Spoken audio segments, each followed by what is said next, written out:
Are you recording? Hello! Um, Thanks for watching the reaction video to the G Pro wheel and pedals. I still love it. It is still super impressive to me. Over the last couple months or so, I've made some upgrades to my rig. Wanted to show you guys what I've done, and also share some of the lessons learned and some of the pain points. I know there's a lot of great resources out there on YouTube and also on Reddit, but there's some tricky stuff that I had to kind of figure out on my own. So wanted to share that with you. So hopefully it's easier if you ever wanted to make the same upgrades. But basically, I'll take you through what I've done. I'm gonna try to do this in one take, so bear with me here. The first thing I kind of want to show you guys, I'm gonna move my chair, is I built a gaming PC to run the simulator. So I'm no longer using the PS5. I've moved that upstairs, and I'm using it to play Last of Us and Spider-Man, and it's good to have that back on the big TV. But what I'm currently running right now is a i5 14400F, and then a EVGA 3080 graphics card. I'm running 32 gigs of DDR4 RAM. This is perfect for my use case. I'm playing Assetto Corsa Competizione. I think that's how you say the last part there. And also Dirt Rally, and also F1 24, getting well above 120 frames per second, and the thermos are pretty good. And this is a mini ITX setup, so the form factor is pretty small. I mean, it's like the size of my printer, basically. Maybe it's a little bit bigger than my printer, but definitely a lot smaller than like a mid-sized tower. So that's been a fun process too. But as you probably saw down here, I have two amplifiers for two Buttkickers. So I have the Buttkicker Mini Concert that I have mounted underneath the pedals. So it's mounted directly on the pedal mounting plate, just underneath it. And also I am running the Buttkicker Gamer Pro mounted right underneath my seat on the cross arms. So these are awesome, by the way, the Buttkickers. They are awesome, but a little bit tricky. So let me put my phone back on the tripod and kind of show you guys what I mean by that. Hold on. I'm gonna put my phone on here. All right, I'm gonna move my phone closer so you can actually see my screen. So the first thing I'll say here before I jump into the Buttkicker software is get yourself one of these, the Logitech trackpad and keyboard 2-in-1. It's wireless. It connects to the PC with a dongle, and I no longer have to use like a wired mouse or a keyboard, or have to mess with it. This is so easy and cheap. I think this was like $17 or $18 on Amazon. Something like this is a lifesaver. Oops, I just bumped the phone. Hold on. Now I don't know if it's still in focus. Oh yeah, it is. Okay, cool. So the thing about Buttkickers is when you buy the Buttkickers, they tell you to download the Buttkicker Haptic Connect software. It's the Buttkickers in-house software that tries to allow you to select what input it's sending to the actual I guess the transducer. I think that's what they're called, but basically the units itself to vibrate and let you feel the road. But it doesn't do that good of a job, I have found. It sometimes misses signals, and also it's kind of hard to customize, and you don't have that many options. I think there's like maybe 5 or 6 depending on the game that you play. So what I found online is you should use something called SimHub, and I wanted to kind of show you guys how I have my or how I have my butt kickers set up, so that I have a front one and also that rear one, and I'm sending separate outputs to the front and the rear, and I wanted to kind of show you my setup here. So this is the SimHub app or desktop app, and as you can see here, I'm playing ACC. You go over here to the bass shakers, and first I wanted to show you all the different things that you can make the butt kickers do. So from gear shifts to road rumbles to wheel spin and lock, RPMs, engine vibration. I mean, look at this. This list just goes on and on and on. Now, the thing that I had to kind of learn, and you've probably heard others say this, is less is more when it comes to the butt kickers, because they turn the game telemetry data into vibrations, and you can control the amplitude or the I guess the size of the shake, and also the frequency. However, at the end, like all it is vibrations, right? So if you have all of these turned on, the freaking motor is just going to shake the entire time, and you're not going to be able to know if it's shaking because of road impact or if it's shaking because of wheel spin and lock. So what I've done is basically set up the 2 butt kickers into separate, to have separate outputs. So the front one, the one that's mounted underneath my pedals, I have only wheel spin and lock turned on. So let me kind of show you guys how I control these. So there are these 2 remotes. This one is the new one for the Gamer Pro. It's really nice. It has a wireless remote, but the mini concert, it has a wired one. So you turn it on, and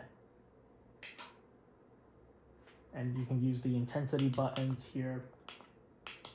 And basically, what you can do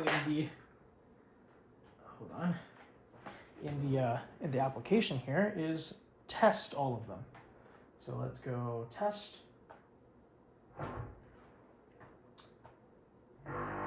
So I'm not sure if you guys can hear that, but I feel that directly on the pedals, and that's perfect because when I'm driving and I press the brake and the wheels lock up, I can know when the wheels are locked up or when the wheels are spinning.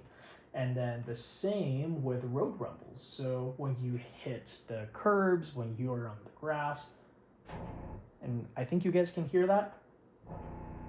So I can feel when we're going over the curbs, and that's only coming from the rear. And then we also have gear shift, of course. So this one is super fun. As you shift the gears, the seat will rumble and let you know when the gear shift has been completed. So how I've been able to kind of choose where the outputs are going is here in the sound output, there are going to be two speakers basically. So one is the Buttkicker Pro and one is USB audio. So I've connected both of them to the back of the PC with USB. So with the mini concert, actually let me take one step back. If you're going to run 2 butt kickers, you have to do the custom channel map. Don't do the left and right, front, rear, or the mono. I think the custom one is the one that makes sense to me. So what you want to do is turn it onto the custom map. Make sure that you test your channels. So for my mini concert, it is only working in channel 1, and what I've done is basically turn off all of these different outputs, and the only one that I have turned on is wheel spin and lock. As you can see, this is the only one that's on. And then for my Buttkicker Pro, I experimented with RPMs. I didn't like it, so even though it's on, I have it turned off in the effects profile. And then I have gear shift and road rumble turned on.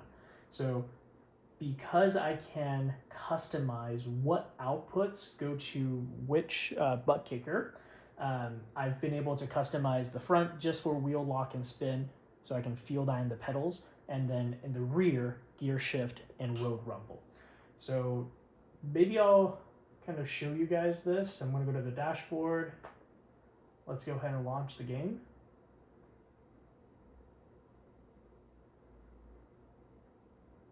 And it's pretty quick. The whole thing like starts up in seconds.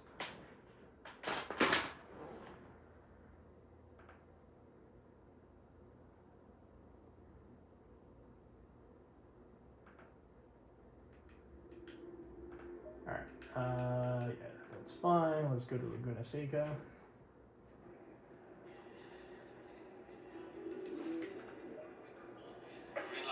All right, and then for this, I'm going to turn the audio down so you guys can really hear what's coming from the Buttkickers. So I think you guys can hear that. I just shifted into first. And then let's turn off our traction control. Or yeah, ABS and also traction control. Let's turn that off.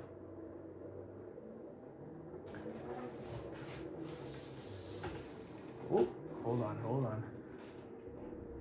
Oh, so I'm in the dirt. I don't know if you guys can hear the whole seat is rumbling. Let me get back on the track. Okay, so now I'm going to go just accelerate a bit, and then I'm going to slam on the brakes to get the wheels to lock up, and then hopefully you can hear the Buttkickers in the front. So as soon as the wheels locked up, I can feel that, and it's really, really cool. So I'm going to do that again. I'm going to, I guess, get around this corner here. All right, I'm going to accelerate a bit,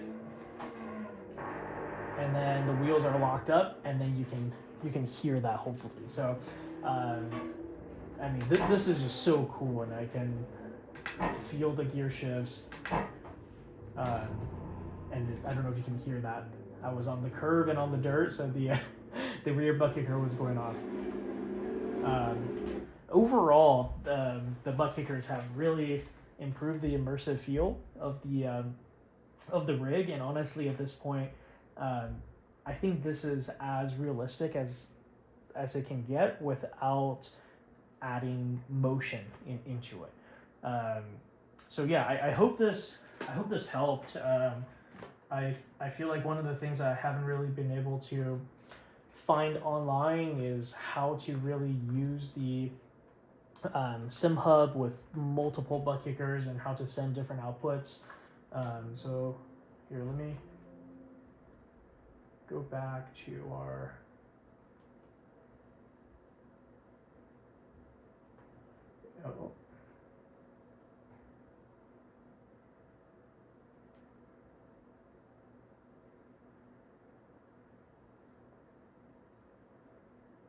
there we go.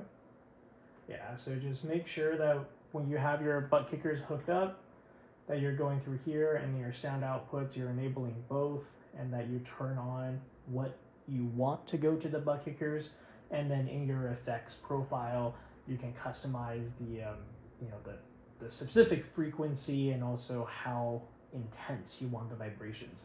And honestly, as you can kind of see here, my overall profile is at 50%, and these itself are at 30, 20, and 65.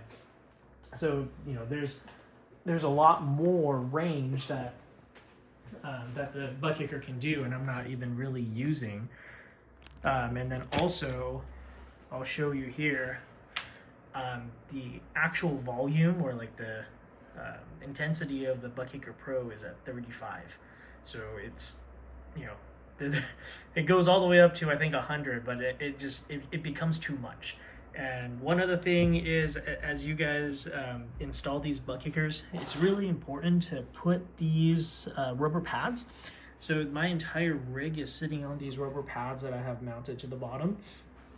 It really isolates the vibration, so your whole house doesn't rattle. So, oh yeah, another thing I did is I took out the clutch, and then I basically centered the gas and the brake, so that's a lot more comfortable, and you know, I'm not using a H pattern shifter, so this just makes sense. Yeah, let me know if you have any questions, or if I can help in any way as you set up your Buttkickers. But they're great products, and I really think that they add another level of immersion. And also, man, gaming on a PC is so much better compared to the PS5. Like, I can actually push this monitor. This is a slightly curved 165 hertz monitor, and the PC is actually able to push this to its full potential, and it looks really beautiful, the graphics. So yeah, hope you guys find this helpful, and have fun, guys. Bye.